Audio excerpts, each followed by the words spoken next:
आज आपण Alfred Marshall यांच्या आर्थिक विचारांमधील उपभोक्त्याचं संतोषाधिक्य या संकल्पनेकडे आपण वळणार आहोत.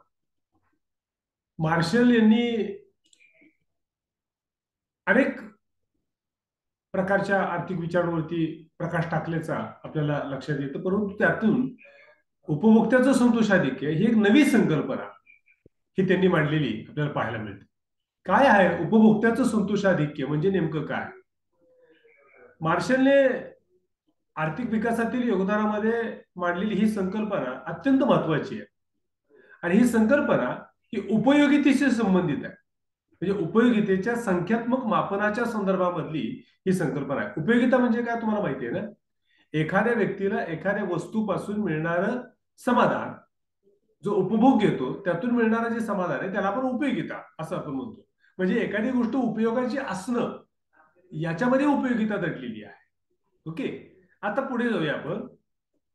उपभोक्त्याचं संतोषाधिक्य म्हणजे उपभोक्त्याचं लाभाधिक्य या बाबतीमध्ये मार्शल बोलताना असं सांगताना मांडताना विचार असा मांडताय की एखादा व्यक्ती एखादी वस्तू उपभोगात घेण्याकरता जी किंमत द्यायला तयार असतो, जी किंमत द्यायला तयार असतो ती वस्तू त्याला द्यायला तयार असलेल्या किमतीपेक्षा कमी किमतीला मिळते, त्यावेळेला त्याचा फायदा होतो. मी तुम्हाला उदाहरण सांगतो तुम्हाला. अगदी कडकडून भूक लागलेली आहे आणि भूक लागल्यानंतर आता तुमचा असा विचार होतो की मला आता भूक लागली, तुम्ही कुठेतरी बाहेर प्रवासात आहात, मी ह्या हॉटेलमध्ये जाऊन 500 रुपये द्यायला तयार आहे, पण मला आता जेवलं पाहिजे. बघा मी काय म्हणतो हे लक्षात घ्या. तुम्ही 500 रुपये ती भूक भागवण्याकरता खर्च करायला तयार आहात, परंतु तुम्ही हॉटेलमध्ये जाता आणि तुम्हाला ते जेवण 100 रुपयामध्ये 150 रुपयामध्ये तुम्हाला ते जेवण मिळतं. तुम्ही 150 रुपये देता, जेवण करता. वास्तविक पाहता त्या जेवणाकरता तुम्ही किती रुपये द्यायला तयार होता? 500 रुपये द्यायची मानसिकता तुमची होती, मात्र प्रत्यक्षात किती द्यावे लागले तुम्हाला? 150 रुपये द्यावे लागले. म्हणजे जवळपास 350 रुपये हे समाधान तुम्हाला इनडायरेक्टली मिळालेले, अप्रत्यक्ष मिळालेले. म्हणजे 350 रुपये तुमचे वाचलेत, तुम्ही द्यायला तयार होता, मात्र ते द्यावे लागले का? तर नाही, तुम्ही 150च दिले. यालाच संतोषाधिक्य म्हणजे तुमचं समाधान होऊन सुद्धा जे अधिक्य शिल्लक राहिलेलं आहे याला संतोषाधिक्य अशी संकल्पना त्यांनी वापरली. यालाच लाभाधिक्य असं म्हटलेलं आहे. लाभाधिक्य, ज्यादाचा लाभ झाला. मी 150 रुपये दिले फक्त, खरं तर मी 500 रुपये द्यायला तयार होतो, परंतु मला किती द्यावे लागले? 150. म्हणजे माझा 350 रुपये हा लाभ आहे, हा ज्यादाचा लाभ मला मिळाला. म्हणजे त्या भुकेच्या वेळेला मला 150 रुपये जेवण मिळणं हे माझ्यासाठी परवडीच होती. अशा पद्धतीनं त्याच्याकडं मार्शल पाहतात आणि म्हणून या संकल्पनेला फार महत्व आहे. आता ही संकल्पना मांडण्याकरता मार्शल यांनी उपयोगितेचा विषय इथं जोडलेला आहे. म्हणजे पहा ना, त्याला 150 रुपयामध्ये जे जे जे समाधान जेवणातून त्याला मिळालं, जी उपयोगिता त्याला मिळाली, ह्याची किंमत तो किती द्यायला तयार होता? 500 रुपये. खरं तर त्याचा उपयोग 500 रुपये इतका होता, मात्र ती वस्तू त्याला किती मिळाली? 150 रुपयामध्ये. आता उदाहरणार्थ आणखी एक उदाहरण आपण घेऊया. तुमचा कुणीतरी भाऊ आहे, मित्र आहे, कोणी नातेवाईक आहे आणि तो आर्मीत आहे. हा, आर्मीत आहे आणि त्याच्याशी तुम्हाला बोलायचं आहे. त्याच्याशी प्रत्यक्ष बोलायला बरं, तो व्हिडिओ कॉल असेल किंवा फोन कॉल असेल, ते बोलल्यानंतर तुम्हाला असं वाटतं की नाही, मी जर त्याच्याशी बोलले तर मला ते पैशांमध्ये ते मी मोजू शकत नाही त्याच्याशी बोलणं. ओके, तो आर्मीमध्ये आहे या कारणाने. आणि मग तो तुमचा कॉल होतो, व्हॉट्सअप कॉल असेल किंवा व्हिडिओ कॉल असेल किंवा फोन कॉल असेल, तुमचे अगदी 10-20 रुपये त्यामध्ये खर्च होतात. वास्तविक पाहता तुम्ही त्याच्या बोलण्याची किंमत सुद्धा करू शकत नाही, मात्र ते बोलणं तुमचं फक्त 10-20 रुपयामध्ये होतं. त्यावेळेला तुम्हाला जे मिळालं ज्यादा समाधान आहे ते पैशात नाही मोजतायत, पैशाची खूपच कमी किंमत तुम्ही दिली असं तुम्हाला वाटतं. हे जे समाधान आहे याला संतोषाधिक्य असं म्हटलं जातं. ही जी उपयोगिता आहे, ही उपयोगिता ही तुम्हाला ज्यादा लाभ मिळवून देते. प्रत्यक्ष खर्च केलेल्या पैशापेक्षा तुमची उपयोगिता ज्यादा असते, यालाच संतोषाधिक्य असं म्हटलं गेलेलं आहे. ओके, आता हेच डॉक्टर मार्शल यांनी सूत्राच्या स्वरूपामध्ये मांडलेलं आहे. याचं सूत्र सांगितलं त्यांनी काय? उपभोक्त्याचं संतोषाधिक्य बरोबर काय? बघा, उपभोक्ता म्हणजे जो उपभोग घेणार आहे तो एखाद्या वस्तूला द्यावयास तयार असणारी किंमत, म्हणजे मगाशी जसं आपण पाहिलं, जेवणासाठी मी 500 रुपये द्यायला तयार आहे, मात्र प्रत्यक्ष किती दिले वजा. बघा, उपभोक्त्याचं संतोषाधिक्य बरोबर उपभोक्ता एखाद्या वस्तूला द्यायला तयार असलेली किंमत, म्हणजे द्यावयास तयार असलेली किंमत वजा प्रत्यक्ष वस्तूची बाजारातली किंमत. बाजारातली वस्तू कितीला मिळाली आम्हाला? 150 रुपयाला. आम्ही द्यायला किती तयार होतो? 500 रुपये द्यायला तयार होतो.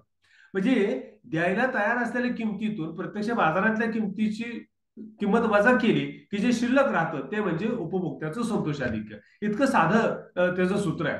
काय? उपभोक्त्याचं संतोषाधिक्य बरोबर उपभोक्ता एखाद्या वस्तूस द्यावयास तयार असणारी किंमत वजा त्या वस्तूची बाजारातील प्रत्यक्ष किंमत. आणि ती किंमत वजा केली म्हणजे, आता माझ्याशी मी फोनचं उदाहरण तुम्हाला दिलं, तुम्ही कल्पना नाही करू शकत, मी 1000 रुपये द्यायला सुद्धा तयार आहे, पण माझं आता बोलणं झालं पाहिजे. पण तेच बोलणं तुमचं फक्त 10 ते 20 रुपयात होतं. म्हणजे 1000 रुपये वजा ते 20 रुपये जर केले तर 980 रुपये हा तुमचा फायदा आहे. म्हणजे हा लाभ आहे, हा जादाचा लाभ आहे. यालाच डॉक्टर मार्शल हे उपभोक्त्याचं संतोषाधिक्य असं म्हणतात. प्रत्येक उपभोक्ता बाजारात जेव्हा वस्तू खरेदी करायला जातो त्यावेळेला वस्तू कोणती खरेदी करतो? ज्या वस्तूची त्याला गरज आहे, ज्या वस्तूची त्याला उपयोगिता आहे, अशाच वस्तू आपण खरेदी करतो. खरेदी करताना बऱ्याचदा असा अनुभव आपल्याला येतो, समजा तुम्ही मेथीची पेंडी घ्यायला गेला, मेथीच्या मेथीच्या भाजीची तुमची आजची आवश्यकता किती आहे? तर काय रे भाऊ, 50 रुपयाची किंवा एक 30 रुपये इथपर्यंतच आहे, इथपर्यंत आहे. प्रत्यक्ष बाजारात जाता आणि ती पेंडी तुम्हाला दुष्काळाच्या कारणामुळे असेल तर अन्य कुठल्या शॉर्टेजच्या कारणामुळे असेल, ती पेंडी तुम्हाला एखाद्याने सांगितलं आहे पेंडी 100 रुपयाला, तुम्ही घेता का ती पेंडी? नाही घेत. कारण मला त्या भाजीची आजची किंमत माझी मी ठरवलेली आहे. किती रुपये द्यायला तयार आहे मी? 25 रुपये, 30 रुपये. पण एवढी 50 रुपये, 100 रुपये नाही, आपण ती भाजी घेत नाही. हा जो उपभोक्त्याचा जो वर्तणुकीचा भाग आहे बाजारपेठेतल्या, तो याच्यातूनच सिद्ध होतो. एखादी वस्तू तुम्ही खरेदी जेव्हा करता त्यावेळेला त्या वस्तूची उपयोगिता आणि त्याला दिलेली किंमत ह्याच्यामध्ये फारकत केली जाते. त्या उपभोक्त्याला असं वाटतं की मला कमीत कमी किमतीमध्ये मला जादाचे जादा समाधान कसं मिळेल, अशा वस्तू तो खरेदी करतो. बाजारपेठेमध्ये जी वस्तू महाग वाटते, म्हणजे याचा अर्थ असा त्याच्या उपयोगितेपेक्षा त्याला ती वस्तू महाग वाटते, तो घेत नाही. तीच वस्तू तो घेतो जी वस्तू त्याच्या उपयोगितेला, म्हणजे तो द्यायला तयार असलेल्या किमतीपेक्षा कमी किमतीला त्याला मिळतीये, अशा वस्तू तो खरेदी करतो आणि उपभोग घेतो.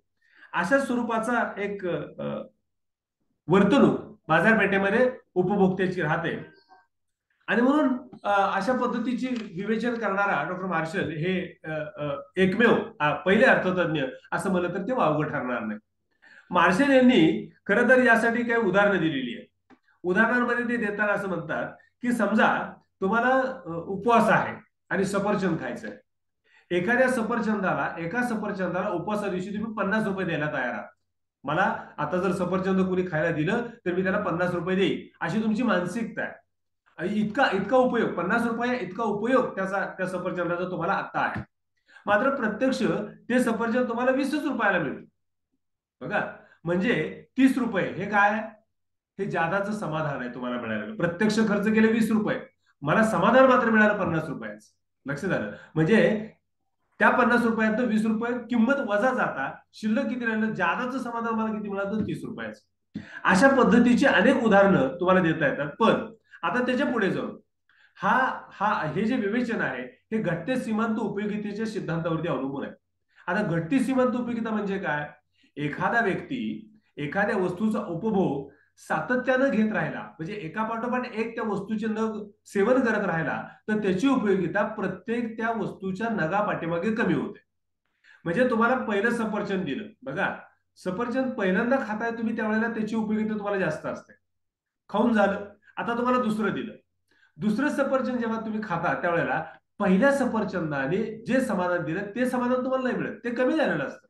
कारण जी ओढ असते त्या सफरचंदाच्या भुकेच्या संदर्भामध्ये, आवडीच्या संदर्भामधली ती ओढ कमी झालेली असते.